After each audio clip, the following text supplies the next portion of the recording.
የሚያሽከረክረው ሱሉሱ ላይ የሚቀርበት ጊዜ ምድር ላይ በየቅጽበቱ የሚያዳርስ ከሆነ ምድር ለ24 ሰዓት ያለ መቋረጥ የሚሽከረከር ከሆነ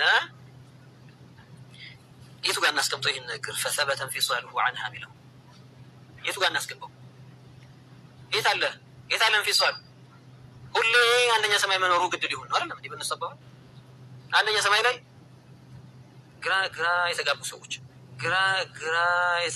ሰዎች አላህ ራሱ የገለጸበትን ነገር የማይቀበሉ ነብዩ ሰለላሁ ዐለይሂ ወሰለም አላህን የገለጹበትን ነገር የማይቀበሉ ሙአጥላዎች ወይም ደግሞ አላህን ከመገለጫዎቹ የሚያራቁቱ የጥመት አንጃዎች እሱ መገለጫዎቹ በባህሪዎቹ ላይ የሚያቀርቧቸው የተለያዩ የሆኑ ማምታቾች አሉ።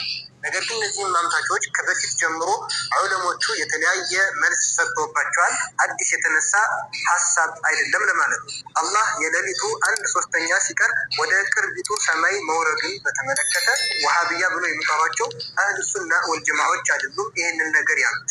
ከሁሉም ነገር በፊት ማን ነው ወደ ቅርቢቱ ሰማይ አላህ እንደሚወርድ የነገረን?